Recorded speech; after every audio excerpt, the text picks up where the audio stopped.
കോഴിക്കോട് കൊടിയത്തൂരിൽ വീണ്ടും സദാചാരാക്രമണം. ചാത്തമംഗലം പാഴൂർ സ്വദേശി ആബിദിനെയാണ് 4 അംഗ സംഘം ആക്രമിച്ചത്. യുവാവിനെ ഗുരുതര പരിക്കുകളോടെ അരീക്കോട് സ്വകാര്യ ആശുപത്രിയിൽ പ്രവേശിപ്പിച്ചു. കഴിഞ്ഞ ശനിയാഴ്ച അക്ഷയ സെന്ററിൽ നിന്ന് ബലമായി പിടിച്ചിറക്കി കാറിൽ കയറ്റി കൊണ്ടുപോയി മർദ്ദിക്കുകയായിരുന്നു. സംഭവത്തിൽ മുക്കം പോലീസ് കേസെടുത്തു.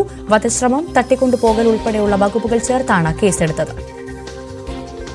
എൻ്റെ ആധാർ എടുക്കുന്ന സ്റ്റാഫിനെ ഫോൺ ചെയ്ത് വീഡിയോയിൽ വരാൻ പറഞ്ഞു. വാപ്പനെ എന്തോ സാധനമായി എടുക്കാണ്ട് പറഞ്ഞ്. അപ്പം എന്നോട് ആധാർ ഫുള്ളാക്കാൻ പറഞ്ഞു. ഞാൻ ഫുള്ളാക്കുന്നതിൻ്റെ ഇടയിൽ മറ്റുള്ള വേറെ കൊണ്ടുപോയി. അതിൻ്റെ ശേഷം എന്നെ 2 വന്നോളൂ, ഹസ്ബൻഡും വേറെ അത് 2 വന്നിട്ട് പിടിച്ചു കൊണ്ടുപോയി. പിന്നെ വെയ്ക്കൊന്ന് തച്ച് പിന്നെ ഒരു കാറിൽ കയറ്റിയിട്ട് മലപ്പുറം ജില്ലയിലെ ഒരു വീടിൻ്റെ ഒരു ഏട്ടൻ്റെ വീടിൻ്റെ കൊണ്ടുപോയിട്ട് റൂമിലേറ്റി അവിടുന്ന് കുറേ തച്ച്. എന്നിട്ട് ഞാൻ ബോധമൊക്കെ ഏകദേശം പോയിന്. പിന്നെ എൻ്റെ നാട്ടിലെ ആൾക്കാരും ചുള്ളിക്കാരൻ പുള്ള ആൾക്കാരൊക്കെ വന്നിട്ട് രക്ഷപ്പെടുത്തിയ അത്രയും എനിക്ക് ഓർമ്മയുള്ളൂ. ബാക്കി ഇപ്പോഴും ക്ലിയർ ആയിട്ടില്ല. ചില ഓർമ്മശക്തികളൊക്കെ ഉണ്ട്.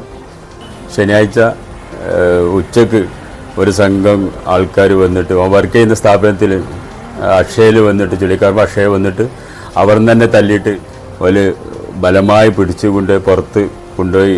അത് അവിടുന്ന് കോണിക്കൂട്ടുനിന്നും നന്നായിട്ട് പെരുമാറി അവനെ ഒന്നിനും പറ്റാത്ത രൂപത്തിലാക്കിയിട്ട് അവനെ വണ്ടിയിൽ കൊണ്ടുപോയിട്ട് 2 വണ്ടിയിൽ ആൾക്കാർ വന്നിട്ട് ആ വണ്ടിയിൽ അവനെ കയറ്റി കൊണ്ടുപോയി ഓല അജ്ഞാത കേന്ദ്രത്തിൽ കൊണ്ടുപോയി.